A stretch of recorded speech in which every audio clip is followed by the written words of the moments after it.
അയ്യോ ഇതൊക്കെ മതി, സമയമില്ല, എനിക്ക് പോണം.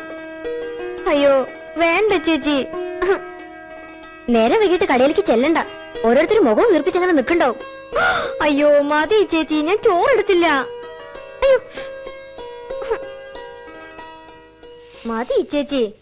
മുത്തശ്ശിയുടെ പിറന്നാളായിട്ട് പായസം ഒന്നും വെക്കില്ലേ ചെറിയേച്ചിയെ? അതിന് ഉപ്പിട്ട് വെക്കേണ്ടി വരും പായസം. പഞ്ചസാര ഒരു തരിയില്ല ഇവിടെ. തീർന്നോ? കഴിഞ്ഞ ആഴ്ചയല്ലേ 1 കിലോ വാങ്ങിയത്? അത് കഴിഞ്ഞ മാസത്തെ കഴിഞ്ഞ ആഴ്ചയാ. അതാ അസലായത്. ആഴ്ചക്ക് 1 കിലോ പഞ്ചസാരേ വാരി തിന്നുണ്ടോ ഇവിടെ? ആഹാ, അപ്പൊ മുത്തശ്ശി പഞ്ചസാര തിന്നാൻ തുടങ്ങിയോ? പഞ്ചസാര പായസം മതി കേട്ടോ കുട്ടിയോളെ. സേമിയ വേണ്ട. ആ പുഴു പോലത്തെ സാധനം കണ്ടാ തന്നെ ഛർദിക്കാൻ വരും. ഓഹോ മതിയില്ലേ? മതി, അതാ നല്ലത്. മുത്തശ്ശി, മുത്തശ്ശിക്ക് എത്ര പിറന്നാളാ കൊല്ലത്തില്? ഒന്നേ ഉള്ളൂ. വൃശ്ചികത്തിലെ വിശാഖം. എനിക്ക് തോന്നണത് മുത്തശ്ശിക്ക് ഇടയ്ക്കിടയ്ക്ക് പിറന്നാൾ വരുന്നുണ്ടെന്നാ. അത് വെറുതെ തോന്നുക. എല്ലാവർക്കും കൊല്ലത്തിൽ ഒരു പിറന്നാൾ തന്നെ ഉള്ളൂ. ഇതാ വാങ്ങാനുള്ളതൊക്കെ കുറിച്ചിട്ടുണ്ട്. നിനക്ക് സമയം ഉണ്ടാവുക വരുമ്പോ? ഇതാ വന്നൂരോ ലീസ്റ്റ്. 501 bar soap 1. അതും തിന്നണ്ടോ മുത്തശ്ശി? സോപ്പ് കേട്ടെങ്കിൽ മധുരം കൂടി ഉണ്ടാവില്ല. സോപ്പ് എന്നിട്ട് തിന്നേ? എന്താ ഭ്രാന്തണ്ടാക്കിയേ? വിമ്മാത്രേ. വിമ്മോണ്ട് തന്നെ പാത്രം തേക്കണോ? നല്ല അസല് വെണ്ണീരിട്ട് തുറച്ചാ പോരെ പാത്രങ്ങള്? പളപളാന്ന് മിന്നില്ലേ? വെണ്ണീരിനിപ്പോ വിമ്മിനെക്കാളും വിലയാ. മംഗളം വരിക 1. ഔ 1 മതി, സമാധാനം. കരയുന്ന രാപ്പാടി തീർന്നതല്ലേ ചെറിയേച്ചി? പിന്നെ ഏതാ പുതിയ നോവല്? മതി മതി, ഇതും കൂടി കഴിച്ചിട്ട് പോ. വെറുതെ ഇരിക്കുമ്പോ വായിക്കാൻ അവൾക്കൊരു പുസ്തകം വാങ്ങിച്ചു കൊടുത്താ എന്താ?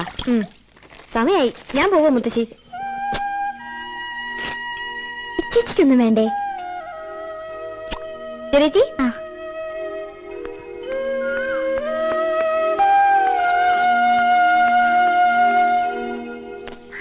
ഒന്ന് വേഗം നടക്കുക, അല്ലെങ്കിൽ ബസ് ബസ്സിന്റെ പാട്ടിന് പോവും. ഓ കാര്യമായിട്ടൊരു സ്ഥലത്തേക്ക് പുറപ്പെടുമ്പോഴാ അതങ്ങോട്ട് പൊക്കോട്ടെ. അച്ഛനെന്താ? അഞ്ജലി അല്ലേ ഇത്? അതുകൊണ്ട് തന്നെ പൊക്കോട്ടെ എന്ന് പറഞ്ഞേ. അഞ്ജലി, എനിക്ക് മേഴ്സി കോളേജിൽ കിട്ടിട്ടോ ഹിസ്റ്ററിക്ക്. ഞാൻ അറിഞ്ഞു, സുമ പറഞ്ഞു. ഹോസ്റ്റലിൽ ചേർന്നുല്ലേ? പോണ വഴിയാ. വേഗം വന്നോ, ഈ ബസ് പോയ പിന്നെ 1 മണിക്കൂർ നിൽക്കണം പാലക്കാട്ടേക്ക് ബസ്സിന്. തുണിക്കടയിൽ പോണവർക്ക് എപ്പോഴും ബസ് ഉണ്ട്. ഞാനും അതേ ബസ്സിന് തന്നെയാ. ഓ അച്ഛൻ എപ്പോഴും അതെ. അഞ്ജലിയെ കാണുമ്പോ ചുണ്ടിയാ. ആകപ്പാടെയുള്ള ഒരു അമ്മാമിയല്ലേ, സ്നേഹം കൂടിയിട്ടാവും. രമണിക്കും ലതയ്ക്കും ലിറ്ററേച്ചറിന് കിട്ടി. അഞ്ജലിക്കും എഴുതായിരുന്നു പരീക്ഷ. ഓരോരുത്തരുടെ മണ്ടയില് ജനിക്കുന്നതിന് മുമ്പ് തന്നെ ഓരോന്ന് എഴുതി വെച്ചിട്ടുണ്ടോ ഭഗവാൻ. അതെന്നെ നടക്കൂ. ഇന്ന് ആദ്യത്തെ ദിവസമായിട്ട് ഞാൻ അപശകുനായിന്ന് പറയും അമ്മാമ. വേഗം ചെന്നോളൂ.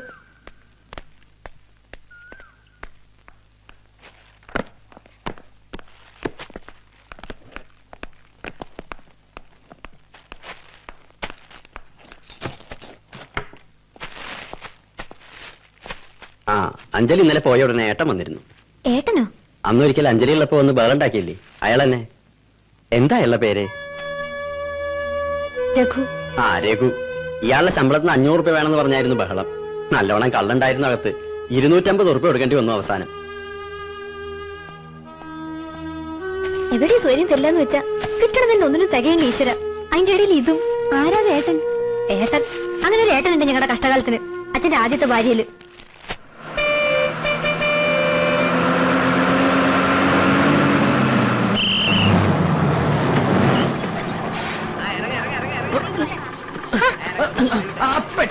ചേട്ടാ കാലൊന്ന് മാറ്റി. കാലങ്ങോട്ട് മാറ്റാൻ കയ്യുമേലേക്ക് തലയൊന്ന് മാറ്റാൻ പറഞ്ഞല്ലോ. പെട്ടിയെടുക്കട്ടേട്ടാ. ചേട്ടാ കാലൊന്നും ഒന്നിറങ്ങി വാ. ഇറങ്ങാണ്. ഒന്ന് ഇറങ്ങട്ടെ. ഞാനും ഇറങ്ങാണ്. വേഗം ആവട്ടെ. ഓ ഇറങ്ങ. അല്ല എന്റെ ബാക്കി 1 രൂപ അല്ലേ എന്റെ ബാക്കി. ചേട്ടാ ഒരു കാര്യം ചെയ്യ്. 5 രൂപ പിടി. 1 രൂപ കൂട്ടിക്ക് മാറ്റി കൊടുത്തേക്ക്.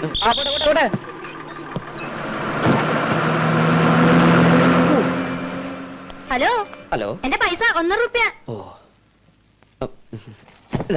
അയ്യേ അയ്യേ സോറി. ചേഞ്ച് ഇല്ലല്ലോ. നമുക്ക് ആ കടയിൽ നിന്ന് മേടിക്കാം. ചേട്ടാ 5 രൂപയ്ക്ക് ചേഞ്ച് ഉണ്ടാവോ? ഉണ്ടാവില്ല. എന്തെങ്കിലും വാങ്ങിയാ ചില്ലറ കിട്ടും. എനിക്കൊന്നും വാങ്ങാനില്ല. എത്ര നേരം വെച്ചിട്ട് ഞാനിങ്ങനെ പിന്നാലെ നടക്കുക. ഇങ്ങോട്ട് തരൂ, ഞാൻ വാങ്ങിത്തരാൻ ചില്ലറ. ദാ ഒരു സിഗരറ്റ്. സിഗരറ്റോ? സിഗരറ്റേ ഏതായാലും മതി.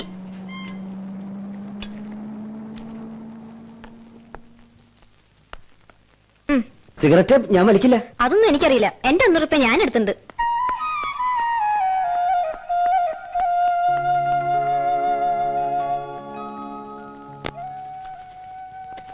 അതെ, ഇത് വച്ചിട്ട് ഇതിന്റെ പൈസ തിരിച്ചു തരൂ.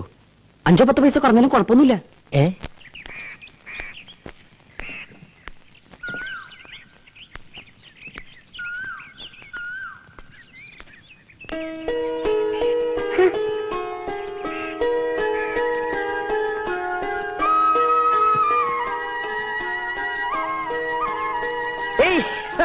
ഹായ് ചിരിച്ചൻ. അമ്മ ഇതാ ചിരിച്ചൻ വന്നു. മോക്ക് മിഠായി കിറ്റ്കാറ്റ്. നീ ഇന്നലെ എത്തുമെന്ന് പറഞ്ഞിട്ട് കാണാണ്ടായപ്പോ ഫോൺ ചെയ്യണമെന്ന് പറഞ്ഞിട്ടാ സുഖേട്ടൻ ഓഫീസിലേക്ക് പോയത്. ഒന്നും പറയണ്ട എന്റെ അടുത്തേമേ, ഒക്കെ ഒന്ന് ഒതുക്കിയിട്ട് വേണ്ടേ വരാൻ. സകലം എന്റെ തലയിലിട്ടിട്ട് സ്ഥലം വിട്ടില്ല ശിവൻകുട്ടി. നന്നായിണ്ട് വീട്, പാടത്തിന്റെ വക്കത്ത്, നല്ല കാറ്റ് കിട്ടും. ഓ, പറയണ മാതിരി നീ ആദ്യം വരികയാണല്ലോ ഇങ്ങോട്ട്. കുറച്ചും കൂടി റോഡിന്റെ അടുത്തായിരുന്നെങ്കിൽ സുഖേട്ടന് ഓഫീസിൽ പോകാൻ നല്ല സൗകര്യമായിരുന്നു അല്ലേ? മുഴുവൻ കഴിക്കണ്ടോ, പല്ല് പുഴുപ്പല്ലാവും. ഇനിയിപ്പോ എന്താ നിന്റെ പരിപാടി? എന്തായാലും കോയമ്പത്തൂർക്കില്ല ഇനി, ഇവിടെ എന്തെങ്കിലുമൊക്കെ തുടങ്ങണമെന്നുണ്ട്. ഏട്ടൻ എന്നോട് ദേഷ്യം ഉണ്ടാവൂലേ?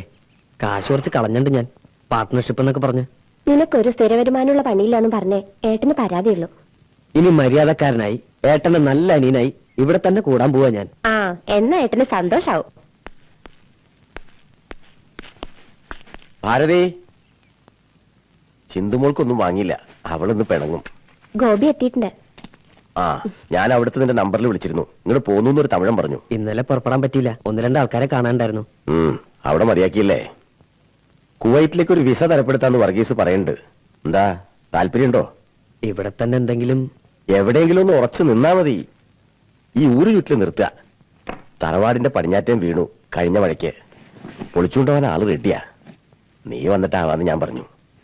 പിന്നെ ഇതിന്റെ രജിസ്ട്രേഷൻ നടത്തണം, അവര് കാശിന് തിരക്കൂട്ടണ്ടേ. ഈ വീട് മോശമൊന്നുമില്ലല്ലോ അല്ലേ? ഇല്ല, നന്നായിന്ന് ഞാൻ ഇടത്തേമോട് പറയായിരുന്നു. നിനക്ക് മോളിലെ മുറി. ഹായ്, കണ്ട പാവ. ഹായ് കൊരങ്ങൻ. ഇതൊക്കെ ചിന്തുമോക്കുള്ളതാ കേട്ടോ.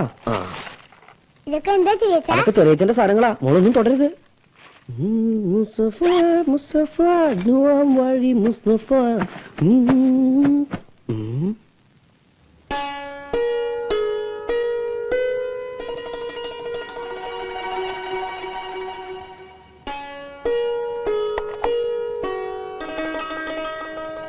ഇതെന്താ ചേച്ചാ?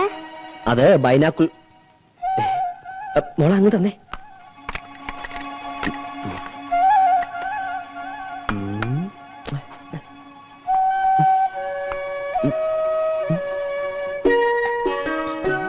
മോള് കുറേ കളിപ്പിച്ചു. ഹായ് ഇരട്ട റോജൈ. അയ്യേ പൈസി.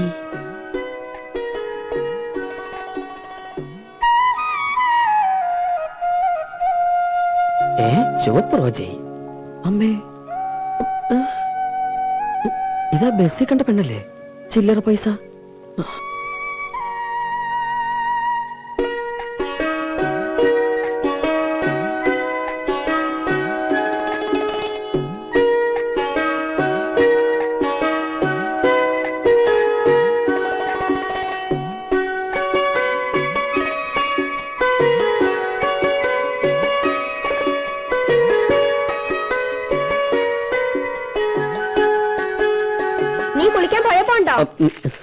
ഇവിടെ അടുത്താ. ആരുടെ വീട് നടത്തിയമേ അത്?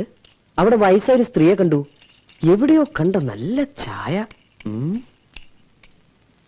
ഇത്ര ദൂരത്തുനിന്ന് നീ എങ്ങനെയാ ചായ കണ്ടേ? അത് ഞാൻ ഈ വാച്ചിന്റെ ഉള്ളിൽ ചെറിയ ചെറിയ യന്ത്രങ്ങൾ കണ്ടിട്ടില്ലായിരുത്തിയമ്മ, അതിലേക്ക് നോക്കി നോക്കി ഇപ്പൊ എന്റെ കണ്ണ് നല്ല ഷാർപ്പായിട്ടുണ്ട്. അത്രയ്ക്ക് അങ്ങോട്ട് ഷാർപ്പാവണ്ട.